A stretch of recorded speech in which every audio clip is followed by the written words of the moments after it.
Assalamualaikum warahmatullahi wabarakatuh. Alhamdulillahirabbil alamin wa bihi nasta'in ala umurid dunya waddin. Wassalatu wassalamu ala rasulina amin wa ala alihi wa ashabihi ajma'in. Amma ba'd. Ikhwah yang dirahmati oleh Allah Azza wa Jalla. Materi kita kali ini, kita akan mendengar kisah salah seorang sahabat Nabi SAW yang walaupun beliau termasuk orang yang terakhir-akhir masuk Islam, namun terakhirnya beliau masuk Islam ini mampu memberikan sebuah pelajaran, pukulan berat bagi orang-orang kafir Quraisy sebelum mereka akhirnya masuk Islam pada peristiwa Fathu Makkah.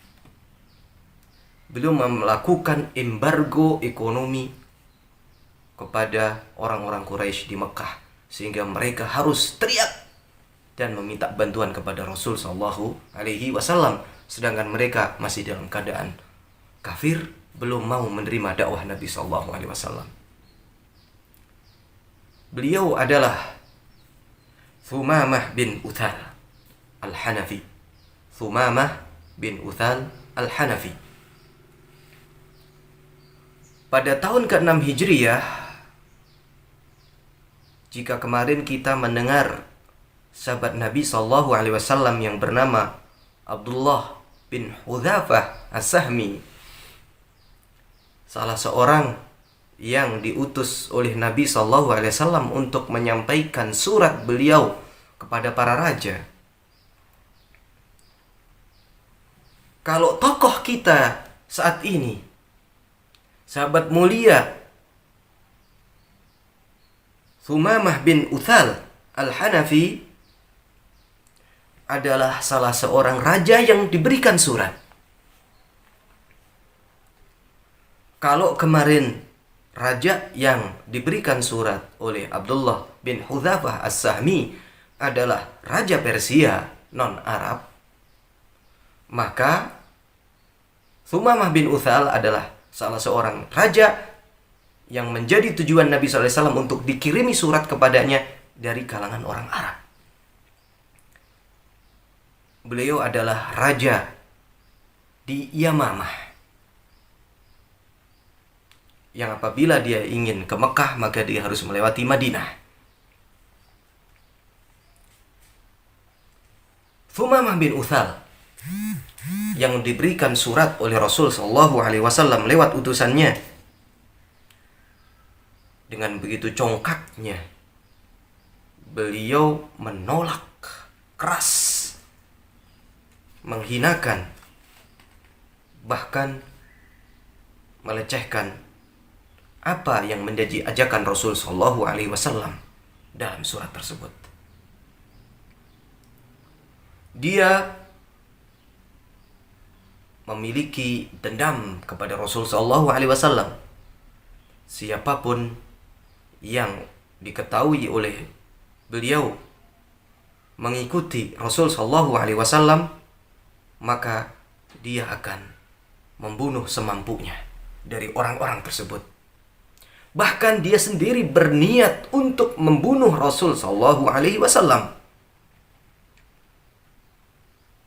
Tapi atas izin Allah, karena Allah menjaga Rasul Shallallahu Alaihi Wasallam dari makar mereka, maka tidak pernah apa yang menjadi niatan Thumamah bin Uthal Al-Hanafi ini bisa tercapai untuk membunuh Rasul Shallallahu Alaihi Wasallam. Tetapi ikhwah sekalian, bukan berarti ketika dia tidak pernah kesampaian untuk bisa membunuh Nabi itu kemudian dia mengurungkan niatnya.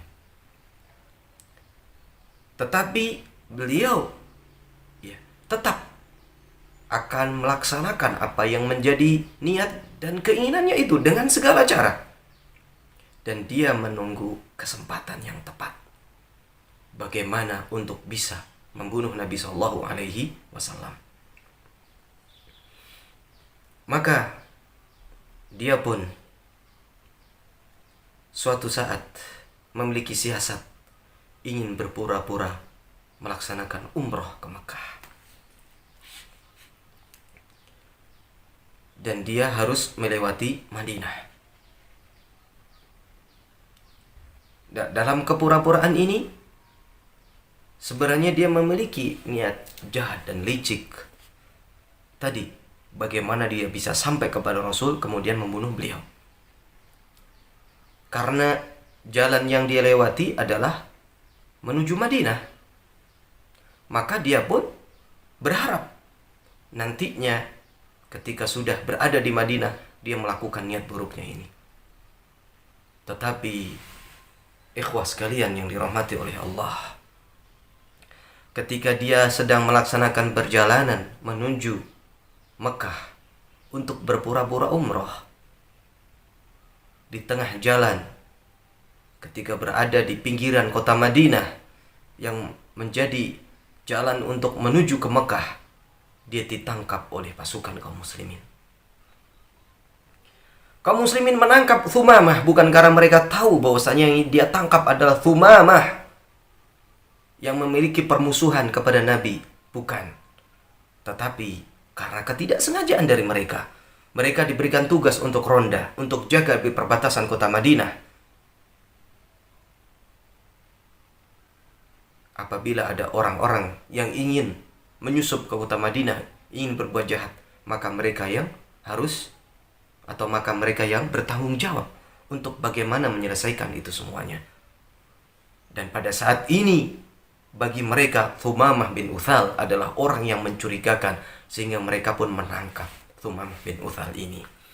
Dan mereka bawa Thumamah bin Uthal ini menuju Masjid Nabawi dan diikat serta ditawan oleh mereka, dikumpulkan dengan tawanan-tawanan yang lain. Sekalian yang dimuliakan oleh Allah, maka ketika Rasul SAW melihat yang diikat adalah Thumamah bin Uthal, mereka bertanya kepada para sahabat. Barangkali mereka tahu siapakah yang ditawan itu sesungguhnya. Rasul bertanya, tahukah kalian siapa yang mereka tawan, yang kalian tawan ini? Maka para sahabat menjawab, tidak wahai Rasul SAW. Dia adalah Thumamah bin Uthal, maka bersikaplah baik kepada mereka. Dia adalah Thumamah bin Uthal, maka bersikap baiklah kepada dirinya. Ikhwah sekalian yang dirahmati oleh Allah, tentu ada pertanyaan dari kita ya. Apakah Rasul tidak tahu bahwasanya Thumamah itu adalah orang yang memusuhi Nabi? Apakah Thumamah itu tidak tahu bahwasanya selama ini dia adalah orang yang membunuh para sahabatnya? Jawabannya adalah beliau adalah orang yang paling tahu. Maka beliau mengetes para sahabat, mereka tahu apa enggak. Terus mengapa Rasulullah SAW bersikap seperti itu? Itulah Islam. Itulah yang diajarkan oleh Rasulullah SAW kepada kita. Bagaimana bersikap baik kepada orang-orang yang memusuhi kita. Barangkali dengan seperti itu mereka sadar, sehingga mau mereka menerima dakwah Rasulullah SAW. Maka apa yang diperintahkan oleh Rasul SAW terhadap para sahabatnya ini pun dilakukan oleh mereka. Mereka memperlakukan kepada Thumamah ini dengan sikap yang baik. Termasuk Rasul SAW sendiri meminta kepada istrinya untuk menyiapkan makanan yang paling enak, yang paling lezat kepada Thumamah bin Uthal. Thumamah bin Uthal sangat dimuliakan oleh Rasul SAW. Maka Rasul SAW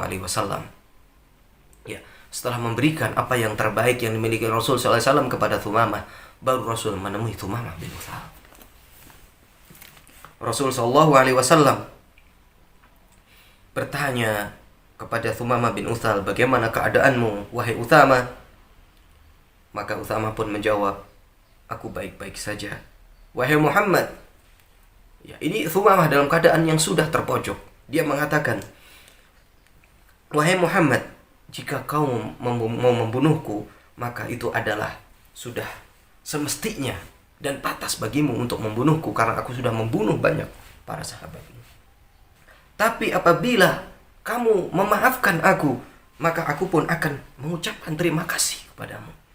Dan berapa yang kamu inginkan dari hartaku, aku akan memberikan kepadamu. Maka Rasul sallallahu alaihi wasallam ketika mendengar jawaban Thumamah bin Utsal seperti ini, beliau pun sekedar mendengar, diam dan tidak menjawab apapun, kemudian meninggalkan Thumamah bin Utsal. Di hari berikutnya, dan Rasul terus memuliakan, bersikap baik, para sahabat itu juga sama, Rasul juga terus masih mengirimkan makanan-makanan yang enak kepada Thumamah bin Utsal. Di hari berikutnya, Rasul bertanya lagi kepada Thumamah bin Utsal, bagaimana kabarmu? Wahai Thumamah, dan jawabannya Thumamah dengan jawaban yang sama. Maka Rasul sallallahu alaihi wasallam juga bersikap yang sama sampai pada hari yang ketiga. Dengan pertanyaan yang sama dan jawaban yang sama, tidak berubah. Nah, dan pada hari ketiga inilah Rasul sallallahu alaihi wasallam mengambil keputusan. Dia menyampaikan kepada para sahabatnya agar melepas tawanan ini, Thumamah bin Utsal, tanpa syarat.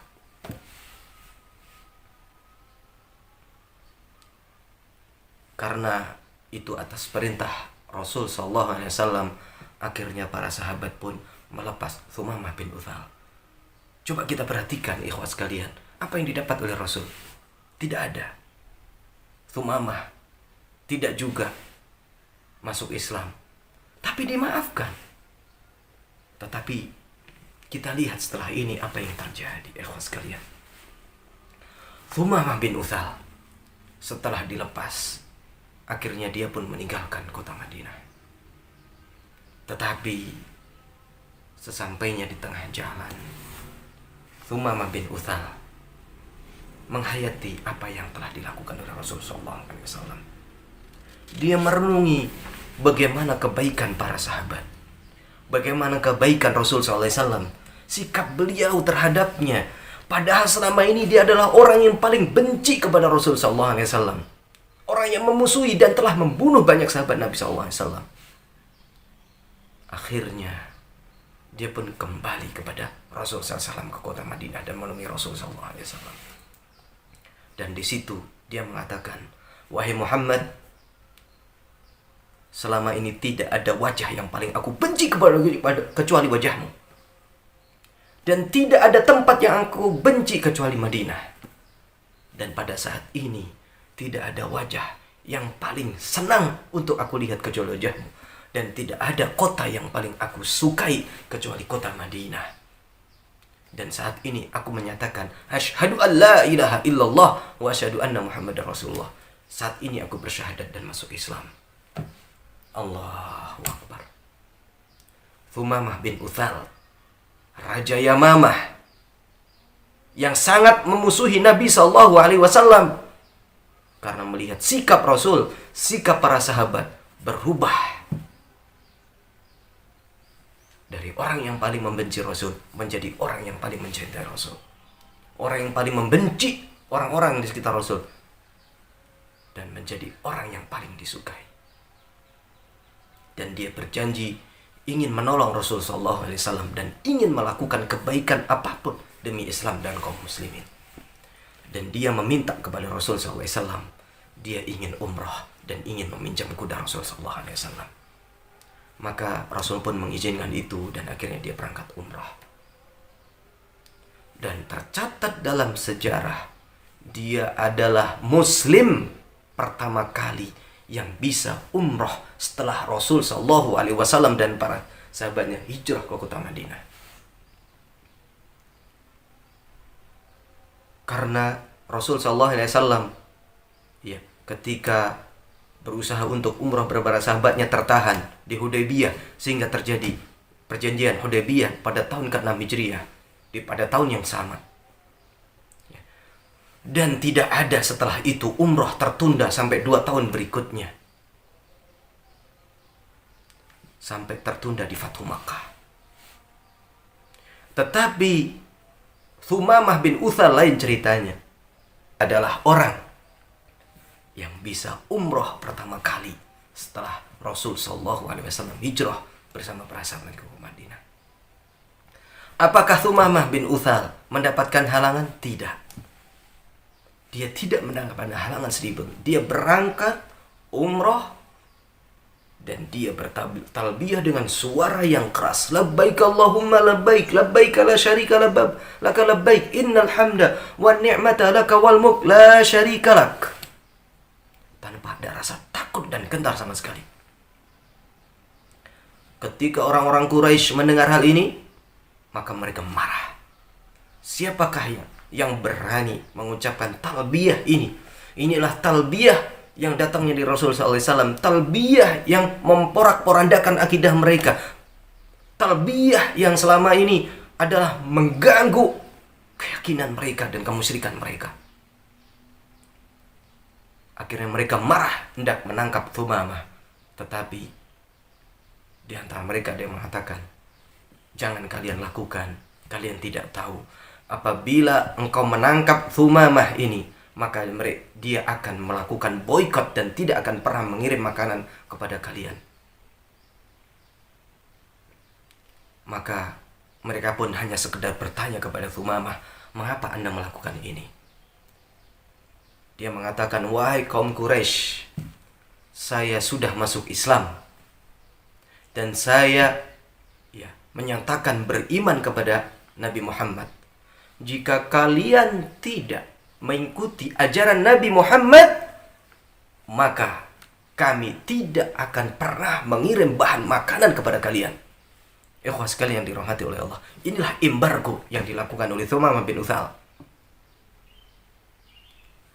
Maka sangat tergantung sekali pasokan bahan makanan dari Yamamah yang dipimpin oleh Thumamah ini. Maka apa yang dikatakan oleh Thumamah bin Uthal ini betul-betul dilakukan oleh dia. Setelah dia pulang ke kota Yamamah, akhirnya Thumamah mengembargo orang-orang kafir Quraisy kelaparan. Akhirnya mereka teriak kepada Rasul Shallallahu Alaihi Wasallam. Teriaknya adalah karena di perjanjian Hudaybiyah, mereka tidak ada saling mengganggu, tidak ada saling mendolimi, mereka saling menghormati, dan mereka merasa terusik dengan apa yang dilakukan oleh Thumamah karena dia adalah dari kalangan kaum muslimin. Gara-gara dia jadi kelaparan. Maka akhirnya ketika Rasul SAW mendengar teriakan orang-orang kafir Quraisy ini, menyampaikan kepada Thumamah bin Uthal untuk menghentikan embargo ini. Dan dengan ini orang-orang kafir Quraisy pun bisa makan kembali. Ikhwah sekalian yang dirahmati oleh Allah Azza wa Jalla. Begitu besar pengaruh Thumamah bin Uthal. Sekali bersyahadat, orang-orang kafir Quraisy sudah terpukul. Itulah keimanan. Seseorang apabila sudah menancap ke dalam hati. Itulah sikap orang yang beriman. Apabila dia sudah mencintai agamanya, maka apapun dia harus lakukan. Bagaimana keberanian beliau untuk datang ke kota Mekah, untuk melakukan umrah tidak sembunyi-sembunyi. Kemudian dia harus bagaimana berdialog dengan orang-orang kafir Quraisy untuk menjelaskan tentang akidah dia, tentang keyakinan dia, bahwasanya dia sudah masuk Islam. Dan akhirnya setelah ini Thumamah bin Uthal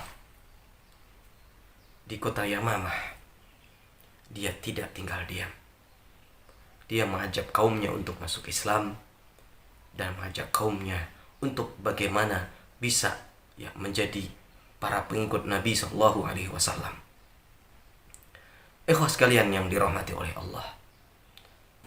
Ikhwah sekalian, barangkali banyak pelajaran yang kita ambil dari apa yang menjadi kisah perjalanan Thumamah bin Uthal ini. Dan kita sebagai seorang muslim adalah orang yang paling pandai untuk mengambil itu semuanya. Kemudian kita jadikan sebagai spirit kita, sebagai seorang muslim dalam kehidupan kita, sebagai hamba Allah, sebagai rasa tanggung jawab kita terhadap agama kita, terhadap Nabi kita, terhadap Rabb kita Allah Azza wa Jalla.